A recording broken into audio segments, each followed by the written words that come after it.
It's a 70 Cuda convertible with a shaker hood scoop. What's under the hood?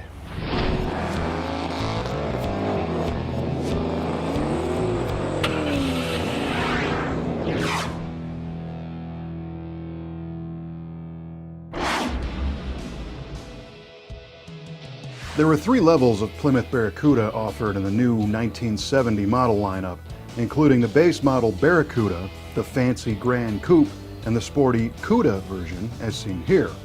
The hood of this super clean 1970 Cuda convertible is interrupted by a highly technical piece of equipment that Plymouth called an IQECAG, or the Incredible Quivering Exposed Cold Air Grabber. Of course, we know it as a shaker hood scoop, and it is fixed directly to the 440 cubic inch V8, so it shakes and quakes when you floor the gas pedal. At least, that's how Plymouth described it back in 1970. A 1970 Cuda convertible with a 426 Hemi is about as good as it gets for muscle cars. But if you show up with one of these with a 446 barrel under the hood, you're still going to cause quite a stir. And this one is a great example of one of these rare, elusive, and fast muscle cars.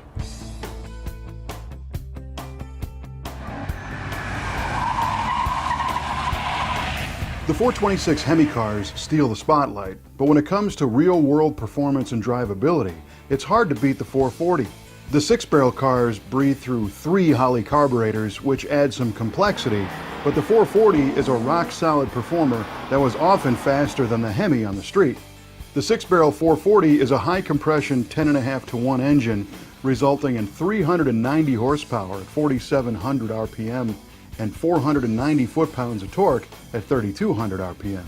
Plymouth engineers upgraded the suspension on the Cudas, including heavier-duty front torsion and sway bars taken from the larger mid-size car parts bin. They also hopped up the rear suspension in an interesting manner.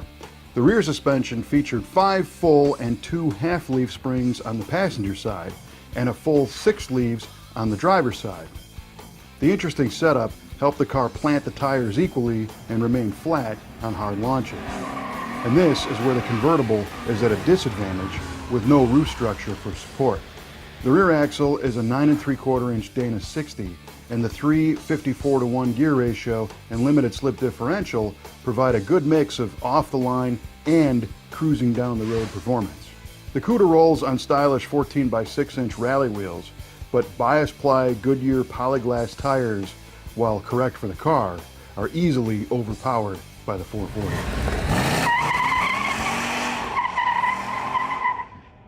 You don't see very many of these 1970 Cuda convertibles powered by the 446 barrel because they didn't make very many of them. All added up, there were 12 446 barrel Cuda convertibles built with an automatic transmission, and just 17 came with the heavy-duty 4-speed manual gearbox like our example here.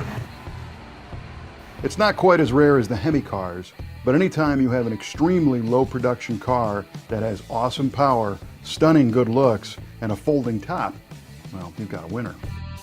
A warm tan vinyl interior contrasts the stark alpine white exterior. Of course, the vinyl gets a little warmer once the manually operated convertible top is retracted and booted up out of the way.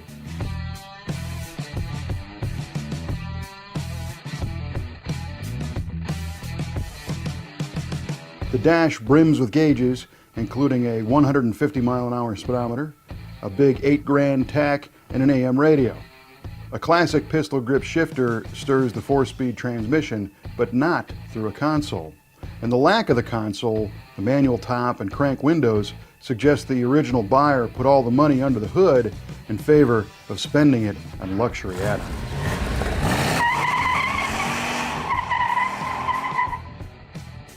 Do you think you could leave your local new car dealership in a 1 of 17 car today? Yeah, good luck with that. But these elusive rides live here on the Brothers Collection, and we're glad to share them with you every week on Muscle Car of the Week. See you next time.